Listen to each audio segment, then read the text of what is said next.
The following is a paid program and does not necessarily reflect the opinions of the staff or management of Visionary Related Entertainment.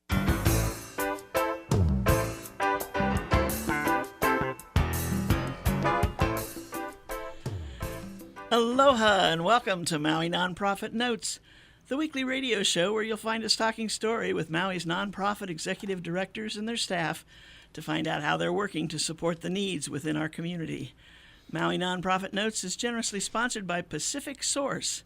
If you're building or remodeling a home, please stop by Pacific Source's Cabinet and Appliance Showroom located in the Waikapu Bayshard. I'm Susie Tiemann, Executive Director of Lokahi Pacific, and your host for Maui Nonprofit Notes.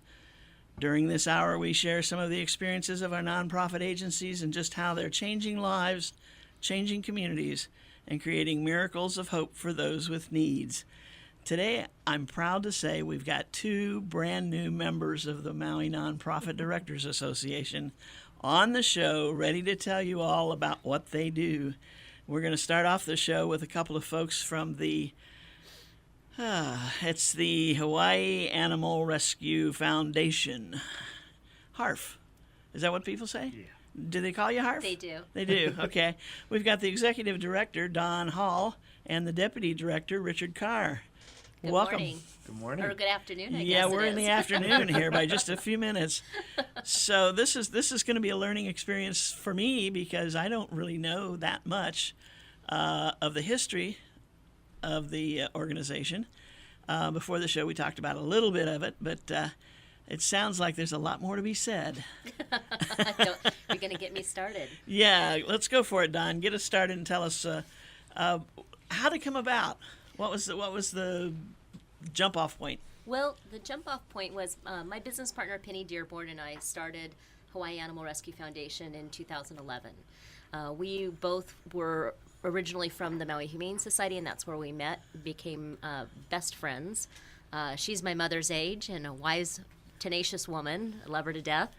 And what we found when we left the Humane Society is that there was a lot of need that wasn't being addressed within the community in regards to animals. And her and I said, well, is there anything we can do to help? And we put our heads together, and we got some friends together and some family together, and slowly over a several-month period of time, we decided that we should try to do what we can, even though we didn't have anything. We didn't have any money. We didn't have diddly. You just had a great idea and a just- strong feeling something was needed. We did, and my Penny and I are complete opposites. She is an animal person. She's our veterinary technician. She's also worked in animal rescue for, I would say, well over 30 years. I am from a finance background, so we're like polar opposites. But together we make a really good team because what she can do, I can't do, and vice versa. And so to make a long story short, we just started doing what we could. We pulled a couple dogs out of the Humane Society that were in jeopardy, and we got a location in front of Kihei Pet Shop in Kihei and put out a couple kennels and got a couple banners made and sat out there and thought, well, let's try to get these dogs a home. And that's where it started. Wow. But we really had a bigger vision in the long run. And so over the last 7.5 years, we've been pursuing that, and we're excited that we're getting closer. But we really started out with, I tell people that work in nonprofit, they give you 2 sticks to rub together to get something done, but they only give you 1 stick. It takes 2, okay. Yeah. Takes a village, that's for sure. So let's see. I think the question I have from that story is, did either or any of those dogs get rescued that day, that first day? The first day, no. Not even probably the second or the third or the fourth time, because nobody knew who we were. We didn't have money for advertising. It was a very low traffic spot. Everybody that came there was already had a dog or a cat and was getting dog food or cat supplies. food or fish food. And so eventually we became partners with the Petco Foundation. And the Petco store opened in Kahului. So we ended up moving our location there, and things started to improve. Gotcha. But we did, in those early days, we did do a few adoptions. And what we did is we had a supporter that was very involved in our progress and our mission. And we started taking dogs to the mainland. Oh. So in the early days, the majority of our adoptions were actually relocation services to no-kill shelters on the West Coast. And we'd fly every other week, and we'd take the max amount of dogs, which was 6, and we would take them there, and then we'd get update reports, and they'd get adopted. And so it was kind of this evolving process. Is it on your website where it looks like there's a picture of a plane? That's actually recent because we're working with a lot of the rescue groups over on the Big Island that are in the field rescuing dogs from the evacuation zone. Okay. So that picture that I think is posted on our Facebook page is a picture of Debbie with CARES out of Kohala, as well as our pilot, Ovik, who donates his plane and his time. Wow. And a couple other people and a couple puppies that came in within the last month and a half. Oh, they got private planes. Woo! Yeah. Those lucky puppies. They probably don't feel so lucky, though, coming out of the No. evacuation areas. No, about a week ago we got a litter of 6 puppies in, and not only did they come out of that very stressful situation, but we had horrible trade winds, and they got shook up all the way over, and they were all covered in barf when they arrived. And they Get out looked the hoses. miserable, but they were much better within a couple hours. I'll bet. Oh, wow. Now, when you do bring those animals in, some need some work done on them, I would think. They do. And so you have a vet available. We or do. How do you handle that part? Because we're a foster-based organization, we don't have what you typically call an animal shelter with all the services at this time. We have a network of veterinarians that we work with. We work with several veterinarians on island that have been very great and gracious, and they give us big discounts and are very available. Also, with my business partner Penny being a vet tech, a lot of things we can take care of in-house unless it's more on the severe side. And then we also do spay-neuter clinics about once or twice a month, which we bring in a traveling vet, but that's just for those days. So it's kind of that dog comes in, it needs something, where's the dog, which vet is closest, who's available, who can drive. Gotcha. And we just, every day it's just, we just figure it out. So your volunteer base must be fairly large. It's as of now, it's over 400. Oh my gosh. Yeah. And at any given time, half of them have animals or more? Or? No, the fosters are actually much smaller. foster, okay. We have regular volunteers and we have foster volunteers, and of course we have volunteers that do a lot of fill a lot of shoes. And I think with any nonprofit, you may have a lot of volunteers, but you have a kind of your core people that are always, you can count on them. You can call them at the last minute, and you know that if they can, they're going to step up and help.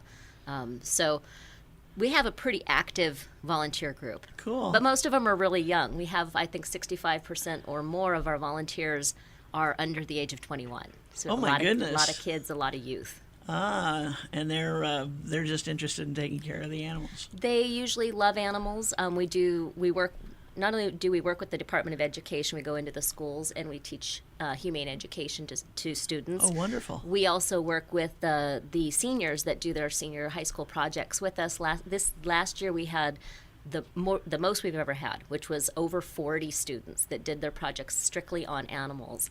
But a lot of them want careers in animals, and they are this last year we had a big batch of our kids finally got to the age and they graduated, and they're off to school now, which is awesome. Very good. Very good. So you were talking, you're a foster-based organization because you don't have a place. Right. So every animal that comes in ends up going out to somebody's home. Correct. Okay. Yes. And at any given time, how many homes are invaded? It can be anywhere from 5 or 6 to 20, 25 at Okay. a time. And depending on whether we're trying to get fosters for puppies, puppies we send out typically in 2s and 3s because they don't like to be alone. Right. And it's easier on the foster parent, but if we give them 5 or 6, it's too much. Yeah. Yeah. But so the foster, especially right now, foster families are critical because, like I mentioned earlier, we're getting so many dogs from off-island that need help. And it really comes to people ask us, well, how many can you take? And we're like, well, we have to see how many. The more foster families I have, the more we can take. And, like you were asking earlier, when they come in, do they need medical attention? A lot of times they need either medical attention and more often than not, they need downtime. And they need to decompress and because they've maybe been through trauma or some sort of emotional challenge. So putting them into foster care gives them that opportunity, not only for us to get to know them, which helps us adopt them out, but it also gives them the time to kind of settle in and either take care of whatever medical needs are happening, or emotional, psychological, or all of the above. Right. Like I've got a puppy right now was neglected, abused, and unsocialized. Ooh. And we've got an amazing foster, and fortunately that foster is actually a trainer. And she's been with that family for a week tomorrow. And she's physically doing better, she's emotionally doing better, and she's much happier. So it'll be a few more weeks before she's really ready for a home, but, that's what it's going to take for that particular dog. Boy, that's wonderful. I don't think I could do that because I'd want to keep everyone that came into my house. I'm a terrible foster. I have this 18-year-old dog. Wow. He's a combination. And I was trying to look at some of your pictures because you tell what the combinations are. Mm-hmm. And I found a couple that are kind of close. Part lab, the one was part lab, part Shar-Pei, I think, or something. Yes. Well, just, and I'm going, oh my gosh. But at 18, I mean, it's like you don't know what's going to happen tomorrow kind of thing, you know. Right. And, of course, I think he can outlive me, but that doesn't usually happen in doggies' lives. But my sister just got a new 1-year-old black lab. She had a lab before, and he died in May, I think it was. And the first thing she and her husband said was, okay, that's it. We're retired now, so we want to do a lot of traveling. We're not going to get another dog, at least not for a while. We want to be footloose and fancy-free, see what happens. Next thing I know, I'm getting this picture of a 1-year-old black lab. Meet Rocky. And I go, what? and he's kind of trained, but he's very gentle and loving and loves kids and playful. But the first thing he did was try to jump up into a bay window that they have, and it had her husband's antique light. Those the colored ones, multicolored. What? I can't remember now. Like a Tiffany. Yeah, a Tiffany light. And she says the guy quoted him like $800 to fix it. And I said, okay, so how long is Rocky going to be a resident at your house?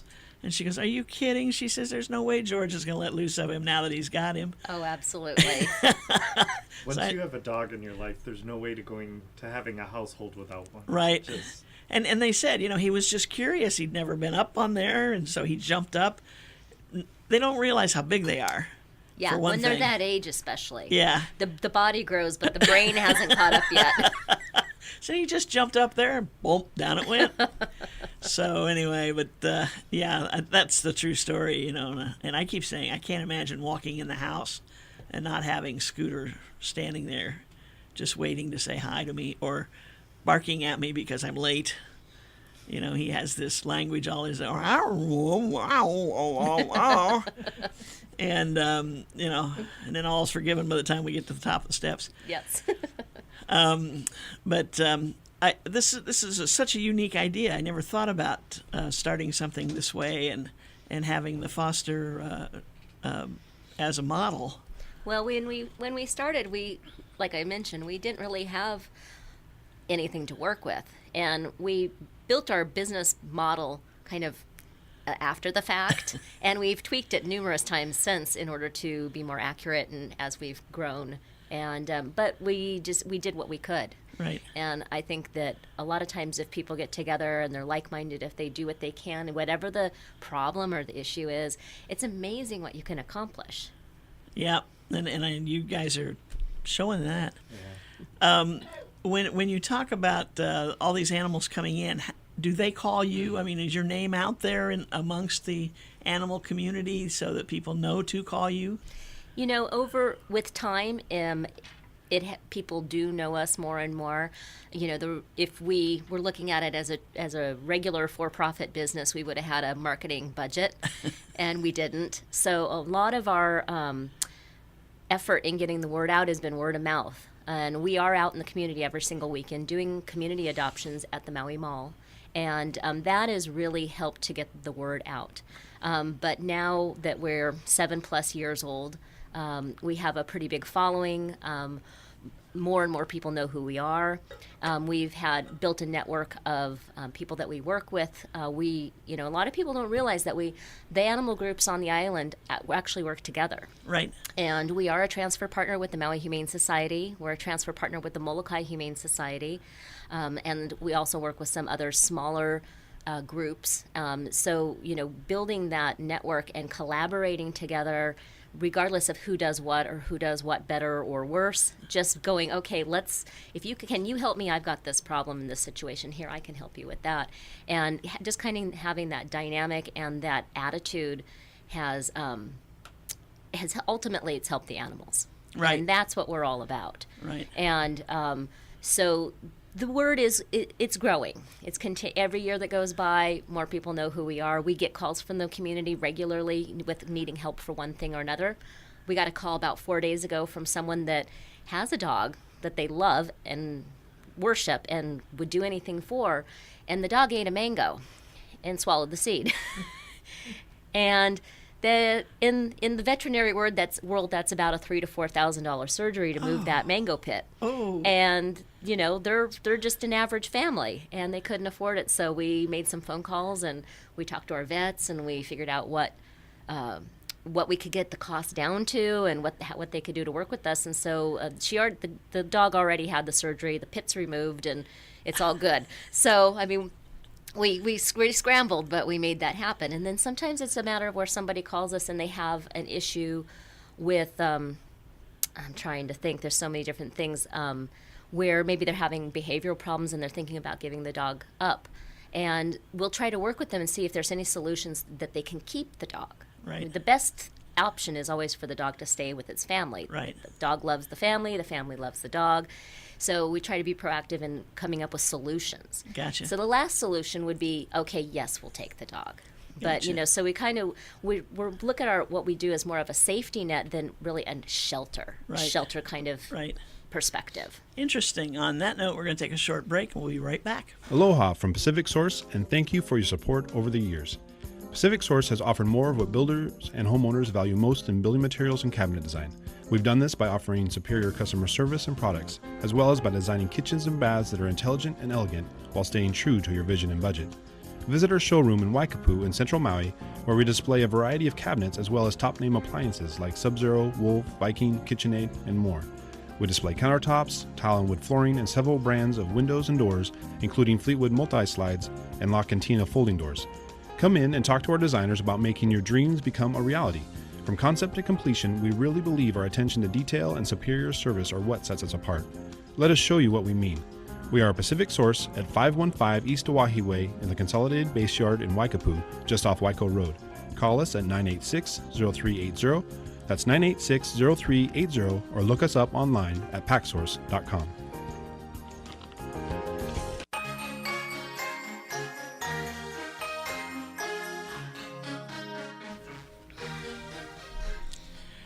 And we are back. This is Maui Nonprofit Notes, the weekly radio show where we talk story with our executive directors and staff from our nonprofit agencies here in town, on this island, on this county, in this county.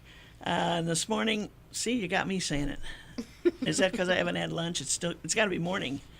We're talking with Don Hall, who's the executive director, and Richard Carr, who's the deputy director for the Hawaii Animal Rescue Foundation.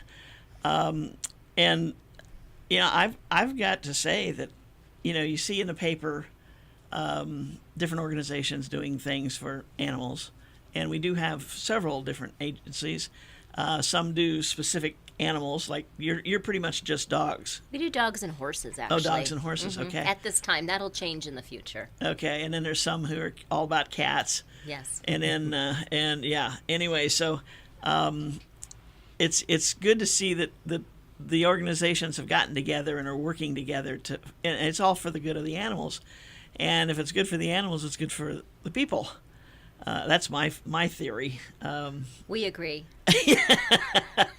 Animal issues are community issues. There you go. So if you you address one, you help address the other. That's true. That's our belief. Okay. I that talking about the surgery for that dog that ate the pit. That's the pits. Yeah. It is the pits. I mean, that's huge. Yeah, and sharp, and Oh. unpassable. I was going to say, yeah. So everything just plugs up. Well, it could cause numerous issues. It could plug up, but it could also, if you take a mango seed and you clean all the meat off of it and you really take a good look at it, it's very flat and sharp around the edges.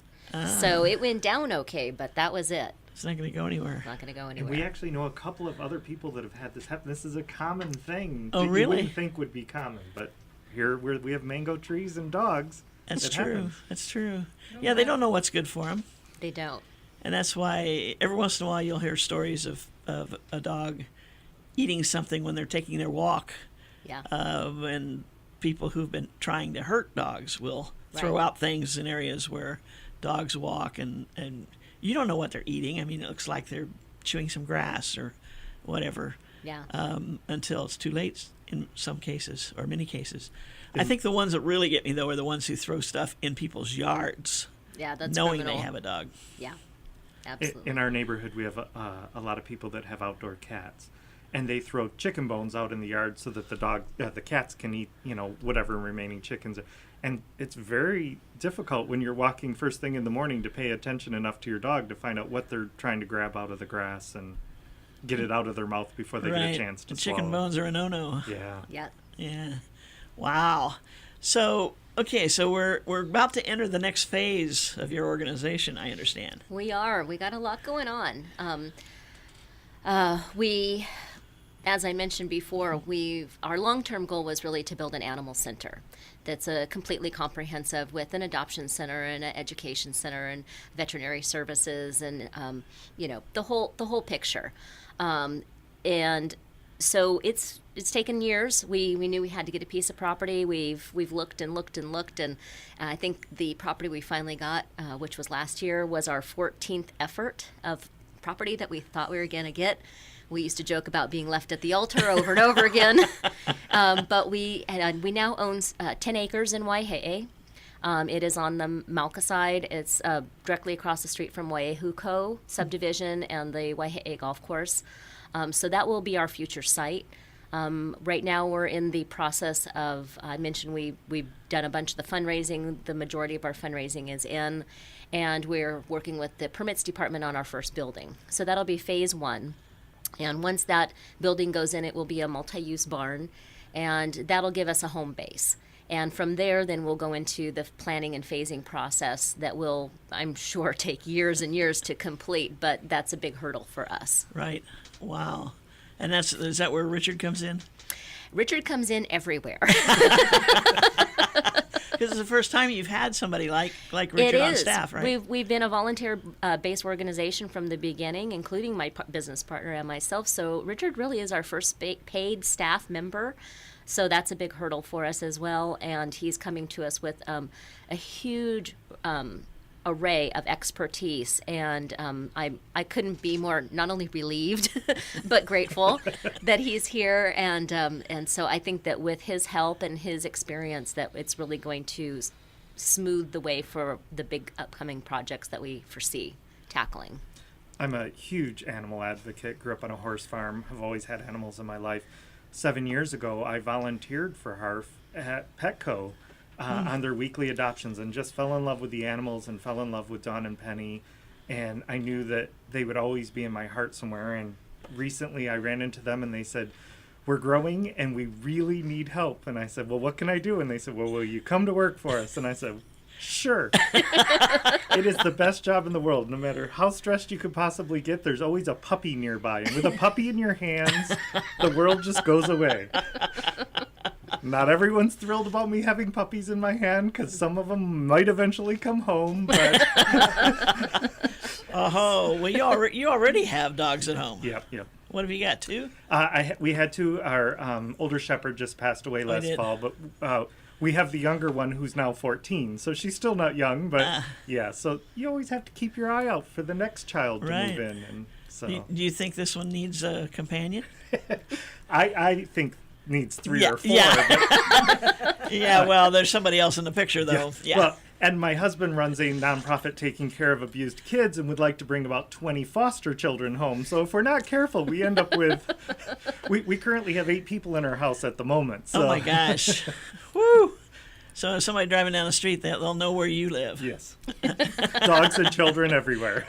Children and dogs. Well, it can't beat a combination Better, like that. no better combination. Yeah. Yeah. Wow.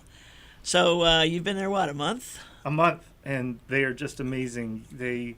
If there's a right and a wrong way to do something, they've always chosen the right way. Whether it was instinct or just flying by the seat of their pants, they always pick the right direction, and they always do the right things for the animals and to keep things growing. And now we're so excited. This property is beautiful. Once the facilities are up, people will be able to come and see multiple dogs and be able to play, and it'll be a great atmosphere to adopt the next member of your family, to be able to run through the field and play and jump. And we're across the street from an amazing beach, so they can take them down and play at the water. And so. There's your commercial right there. I know. See, this was why we hired him. How do you go wrong with dogs? I mean, and growing up on a horse farm, they've rescued 13 horses. We currently have 2 that are at a foster farm, and those horses will get to come to our property. So I will get to have that experience of childhood again anytime I want, going out and playing with the horses. And so this Gotcha. is a lot more like childhood than it is a real job. I'm very grateful. Yeah, I wish we had a camera in here so people could see your body language as you're talking there. I mean, this is just, it's real. Penny always had a trained service animal for when they go into the school. Her animal had passed away, and she just adopted a new golden retriever puppy. And 2 weekends ago at our spay-neuter clinic, I took a selfie of me and the puppy, and we must have had 3,000 people on Facebook wanting to know where they could adopt that puppy. Nobody wanted you. They wanted the puppy. Yeah, I'm like, hey, I was in the picture too. But just this island has a lot of families that are looking for an animal. And part of our mission statement, we help the animals and the animals help us. Putting an animal into any home and any family is just as good for the people part of it as Right. it is for the dog part of it. Absolutely. They just take our stress away. They love you unconditionally. They're there for you no matter what. They don't have bad moods. They're always happy. Right. That's true. I like the Chinese proverb that you have on Yes. your website. I think of that all the time when when I'm having a bad day. I look at Scooter and he's ready to play. Yeah. And I think, oh man, if only we could be like that. Well, think of what the world would be like, and what that saying says is, be the person your dog thinks you are. Right. Now, if we were all like that, it would be a completely different world. So we have so much to learn from animals, not just dogs, but animals of all kinds. Right. We got to say goodbye to you guys for today. Any last thoughts you want to put out there for everybody? A phone number, your Yes. website? Yes, our phone number is 808-876-0022. Our website is hawaiianimalrescue.org. Don't forget that you can come by and see us every weekend. Saturdays we're at the Maui Mall from 10 to 3, and on Sundays we're there from 11 to 3. And you can always check us out on Facebook, like us, and if you like us, you get all of our most recent updates. Cool. And at Maui Mall, you're where under the... We're right in front in The between thingy? Whole Foods and Longs. Longs, okay. We've got signs and banners. Can't and miss you. And you can hear us. And we do have our spay-neuter clinics, and so that is very important too, is also not having unwanted litters of puppies Right. or kittens being born. And so if someone needs to have their animal spayed-neutered, they can contact us and see if we're able to help them with that too. Cool. Do you ever get anybody that calls in and says, I'm looking for a certain kind of dog? All the time. Yes. Can you find them for me? It's hard because, as a rescue, you never know what you're going Right. to get. And, a lot of folks that call us want what we call designer dogs. They're like, can I have a pug and can I have a Bichon Frise? And it's like, well, you know what, your name might end up a couple hundred down, and So what I tell people is, I say, if you're looking for something special, like us on Facebook. We post our available adoptable dogs pretty quickly on that venue. And if you see a dog that you're even the slightest bit interested, don't wait for the weekend to come and see us, because a lot of times the dog's gone. Right. Call us, and we are more than happy to accommodate having you go see that dog at whichever foster family that dog is staying or puppy is staying at. And, it's our job to just facilitate that as seamlessly as possible. Right. Wonderful. Keep up the good work. Thank Thanks, you. Susan. And good luck in your growth and on your building and permits and Yes, please all pray those- for us. all those good things. Thanks, Richard. Thanks, Don. Thanks for Appreciate it. having us. Thank Okay, thank you. That was Don Hall and Richard Carr from the Hawaii Animal Rescue Foundation. Thanks a lot. Okay, we're going to shift gears here. Joyce, come on up to the microphone. Oh, good. We've got Joyce Kawakami from the Feed My Sheep Maui. It sounds like another animal group. No, it's not. Feed My Sheep. That's the Christian version. Yeah, Right? so it's from John 21, and Jesus told Peter 3 times to feed his sheep. And 2 of those times, which, I am a Christian and Right. I have a faith background, actually meant to give them physical food.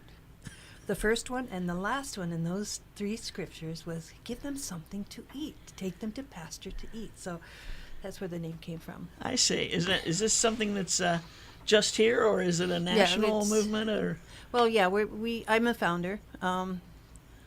So I was laughing at Dawn because, had no idea what I was doing until it's too late to get out of it. gee, that's that's not just nonprofits. That's business too. Yes, sometimes. After 25 years in business, when I sold it, I said, people said, "Well, what a successful career," and I said, "Yeah, but if I'd known what I was getting into, there wouldn't have been a 25-year successful career." Yeah. The problems that come up, you just got to figure it out as you go. That's right. That's right. So, we started, I was a youth leader, and my kids didn't really have a place that I thought they were comfortable in their church or at school or wherever. And I did homeschool off and on my kids. So, they needed the social activity. So I started a youth group. Actually, I had a friend in Oahu who had a drama, music. Then they would go around and do performances. So we started one here on Maui, and I became the director here. So we'd go around and we'd travel, and then I would deliver some kind of a meditation or something at the end of it. And the kids got to do all these dramas, most of which they wrote themselves, and they sang, and we danced hula. And I'm a drama teacher, so still drama teacher, by the way. Just bring me that drama. But some kids started coming. They were actually sent by Salvation Army because they didn't quite know what to do with them. And they started coming because at our weekly meeting we served dinner. After school you got to give them food, right? So, and donuts. Dinner and donuts. So these guys started showing up, and they had no interest in the song that we were trying to learn, no interest in the dance, didn't want to learn the drama. They were just hungry. And then I recognized them as soon as they walked in because you could see their eyes looking around. And they were the kind of kids that would go to from youth group or youth organization just because that's where they got their food. And I grew up in poverty, so I know what it's like to not go home from school and there's not enough food in the house. Right. And then people would show up at the door and give us something, or, it's kind of a hard place to be when you're a kid. And then there was a young man I'd met in Oahu when I lived in Oahu in the 70s, and he was by Makapu Beach, and that's where my husband and I used to spend every weekend. And he'd come, and we'd bring our food, and everybody'd be sitting there having our party and our, body surfing and party and food and drinks. And he'd just come across the street, sit down, start eating and drinking. And some of the guys got a little upset. I mean, he wasn't even invited, just sit down. And I asked him, don't hurt him. Please don't hurt him. Because, these were Hawaiians and, local beach boys. They weren't too happy about the whole thing. And then so I sat with him, and then I learned from this young man, his name was Nathan, that his parents were telling him, there's no food, so you go find it where you can. Wow. And then I never forgot that. And so when I saw these kids, it reminded me of my youth, and then it reminded me of Nathan. And their parents are telling them, you got to go find some food because we don't have it. So they're coming around, going from organization to organization, meeting to meeting, just so they can eat the food, and they were quite fat, very obese. Now, why were they obese? Because they're living on donuts and Right. nachos and treats, and they don't have nutritional food. Right. So this triggered something in me. Shucks. So I had to go out and start buying food for these kids. My grocery bill went out the roof. And, but I'd meet them at the back door so the other young people didn't know and hand them groceries. And then something happened. They started telling their friends. Oh, no. Oh.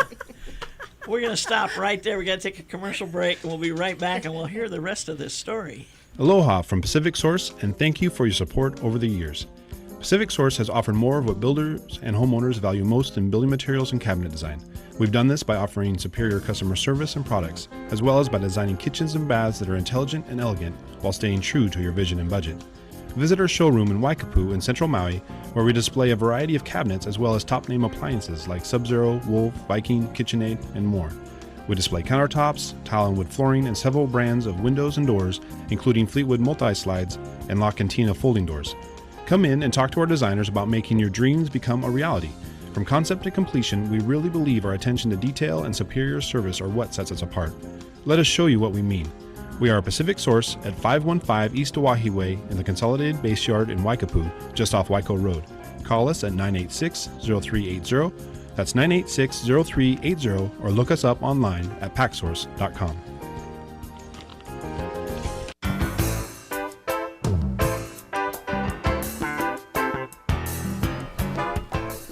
Okay. And we are back, and we are anxious to hear the rest of the story here coming up. This is Maui Nonprofit Notes, the weekly radio show where we talk story with our nonprofit executive directors and staff and hear their stories. And earlier in the show, we heard the story of the Hawaii Animal Rescue Foundation, and now we're talking with Joyce Kawakami, executive director of Feed My Sheep, Yeah. and how it got started. So we're on the edge of our seats waiting for the rest the next episode. Yeah, it was one of those reality checks where you go, oh my gosh, what am I doing? But my kids, my 3 children and I, we just buy as much as we could and collect donations and things like that as much as we could, and we'd start handing them out to these kids. And it was 3 years down the road before I realized what I'm actually doing, and I'm going, oh my gosh, we better give this a name and all that. And it's hard to go back there sometimes because it was a rough reality check to look at these young people living in our islands who are just kids like my own, Yeah. We're talking teenagers? teenagers. Okay. And my youngest son was 10 at the time. Okay. So that was in 1999. And then I had 2 other kids who were a little older than him, but they're all teenagers. And I'm looking at these kids, and what How do you can do? this be here? Yeah, exactly. I mean, that's what Yeah, typically exactly. is said. How can anybody be hungry in Hawaii? And so, long story short, we eventually just kept growing. People started coming. We figured out a way to get food to them. Churches started watching what I was doing. My church offered a room, so we went to this room, and I still remember the day I told my pastor, Pastor Eddie, if we have a room, I think we could get I think we could get food to as many as 70 families. And then after that, we've had 3,200 families now. During the recession, we were 9,500 Oh my families. gosh. But the recession had, things have And gotten you a little estimated 70. 70. 7-0. Yeah. Okay. And I still remember him looking at me and going, how are we going to pay for this? But there's always a way. There's always somebody wanting to help. There's always somebody out there willing to donate and to give. And then my kids and I we're collecting and boxing and picking, and we're in everybody's yards picking fruits and all kinds. We're still doing all of that. Well, I think that's the first time I met you. You were doing you were doing that picking the crops off the trees that people, especially like senior citizens who couldn't do it anymore, Right, and right. didn't have grandsons or whatever to pick it, and it was just rotting on the trees. Yeah, it's depressing to see that. Go down the neighborhoods and you see the mangoes. I'm scared of mangoes I now, know.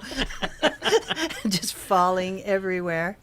And but yeah, we'll collect it. You know, you call our number 872-9100. We'll send a team to pick it for you. And if you don't want us in your yard, you can pick it and put it on the street, and we'll pick it up from Yeah. there. But we move some weeks 22,000 pounds of fresh produce. Wow. Yeah, and everybody who comes gets at least a week's supply of food. We say 10 pounds, but they actually get 20 or more pounds.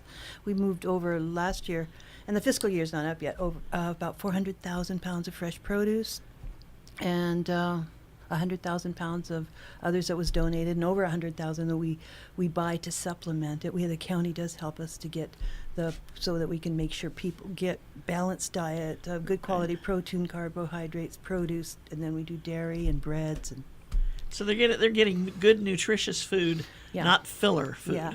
Yeah, I used to get a little upset because a lot of times it was just filler food, and then we made an intentional effort, and that's when you and I were talking originally. That's when we made that intentional effort to go out and get produce more. Yeah. You know, that had to be what our resources had to be spent on, which was our time and monies. Right. And the trucks, you know, we got a bunch of trucks, and we go to 5 locations island-wide and make food accessible, healthy food accessible to anybody who needs it. And then there's, of course, the people in the community are worried, are you getting it to making sure it's for people who need it? Yeah, we financially qualify them all. Oh, do you? We do. And we count them all. We go through the process to make sure that our records are really up to date and correct. And that's hard work in itself, as Right. you all know. Right. And yeah, that's what we do. Well, in your locations, you're like 1 day a week in different parts of the island, right? Right. For 3-4 hours, Yeah. handing out food. Couple, You take 3 your trucks. Take your trucks. You set up tables. Mm-hmm. Bring the food out. Let people choose, right? Somewhat. Somewhat. We have them check in, so we process them. We make sure that we qualify them once a year. Okay. Because things change, right? Right. So once a year. So they go through the check-in process. Then they go through where we give out the dry goods and canned goods. And then we give that out to them.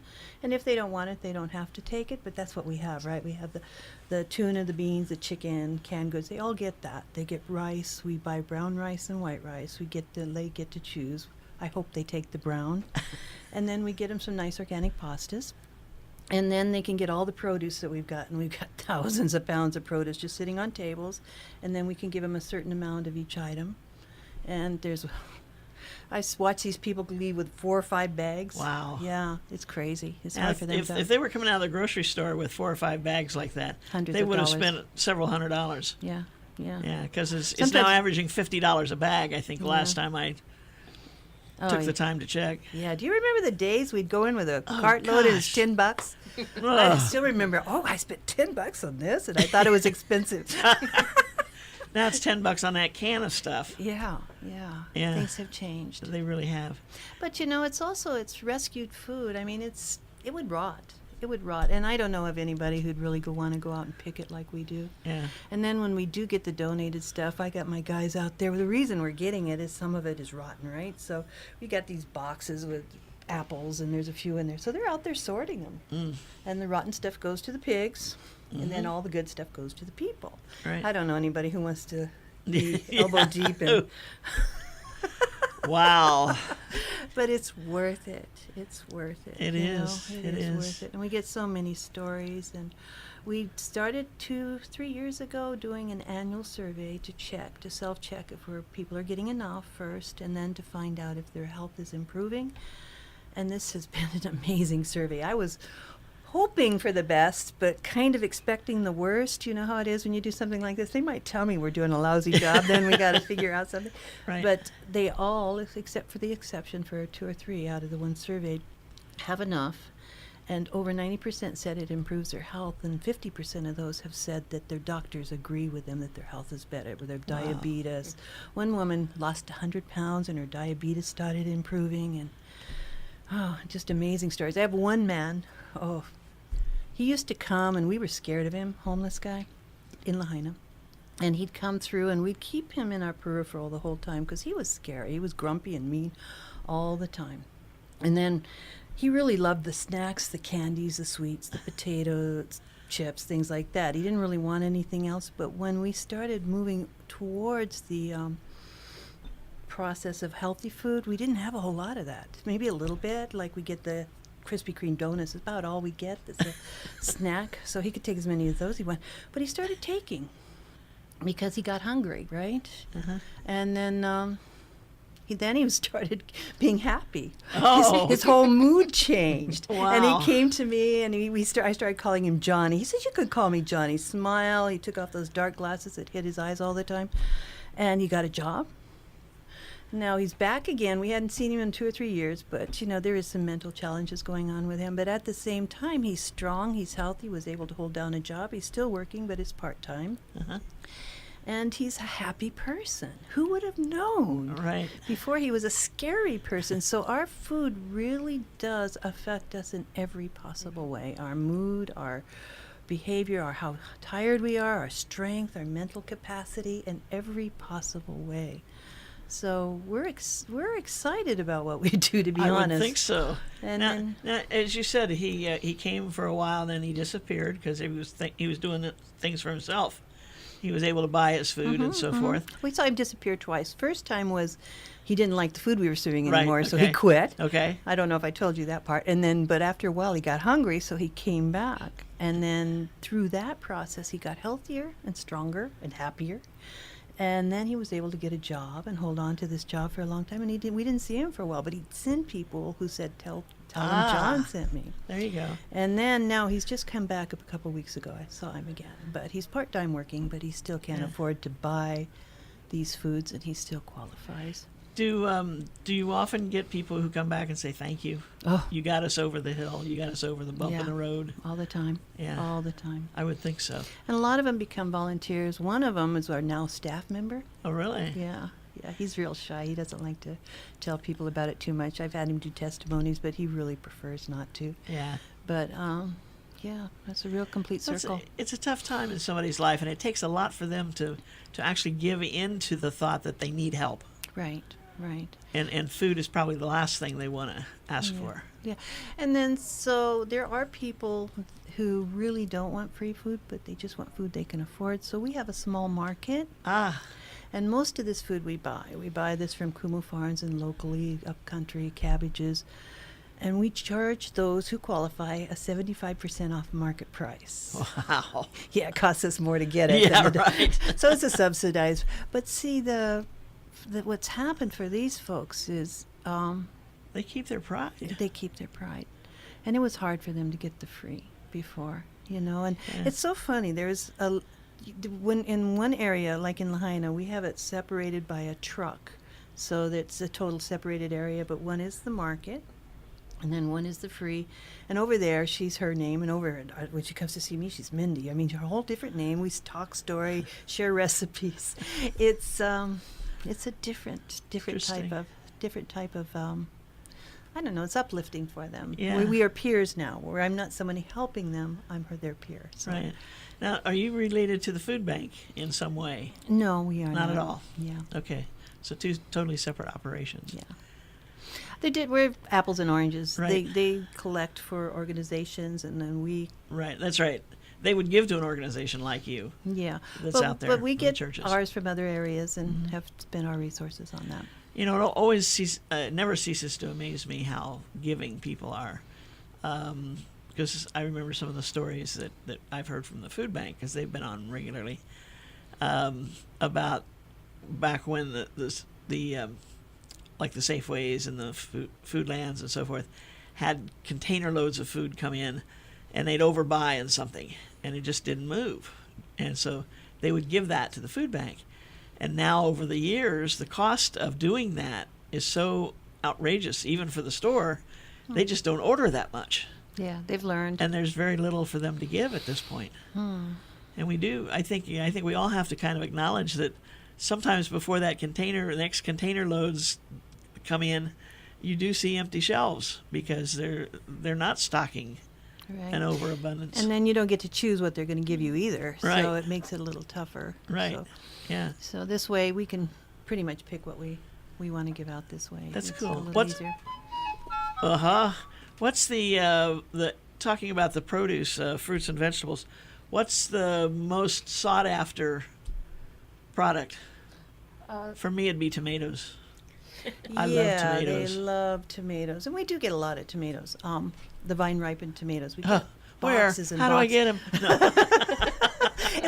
I know. I look at the food we got, and I go, I can't even buy this kind, Yeah. So, yeah, and then it's mostly local fruits. Yeah. The mangoes, we get a lot of requests for lychee and things like that, but we don't really get a lot of it. Got to wind it down. We're at that half-hour point already. Any last comments or thoughts? You want to give out the phone number or website, anything again? Or Sure, yeah. Our phone number is 872-808-872-9100. Our website is feedmysheepmaui.com. And I want to just do a plug for Harf because I have two of my babies. My puppies came from there. And just, if you want a dog, that's the place to get them because these dogs were trained before I got them. And I love my pups. So There just you a little go. plug for them. Thank Now- you. and I didn't know that when we got the two of you on the show. Hello. I love Harf. But we have things like that happen all the time. Yeah. That's cool. Anyway, thank you, Joyce, for joining us today. Oh, thank you. And I got to close out the show. Maui Nonprofit Notes is sponsored as a community service by Pacific Source, the builder's choice. Give Paul and his staff a call at 986-0380 or stop by their showroom in the Waikapu Base Yard on East Oahe Way to see how they can help you with your building project. The Maui Nonprofit Directors Association's purpose is to provide an opportunity for nonprofit agency directors to gain personal and professional support through cooperative development activities. Maui Nonprofit Directors also provides an opportunity for networking to affect significant positive change in the community. Please visit our website at mauinonprofit.org for a list of member agencies. And if you see one there that you'd like to find out more about, click on that listing and it'll take you to their website and you can check out more about what they are all about. Today we visited with Don Hall and Richard Carr from the Hawaii Animal Rescue Foundation and with Joyce Kawakami from the Feed My Sheep Maui organization and found out what they're doing to help. Actually, let's see. The animals, we're helping the animals and we're helping people by finding them animals and taking care of their animals. And at Feed My Sheep, we're helping people because we're finding food for them when they have a bad stretch in their lives and can't afford to buy their food. So, interesting combination of people today. We want to thank everybody for tuning in, and don't forget to join us again next week right here, same time, same place on KAOI Radio, 11:10 a.m. and on the FM dial 96.7, 96.5, or upcountry at 98.7. Want to also let you know that you can keep up to date on what's happening on Maui by liking us on Facebook at KAOI 11:10 a.m.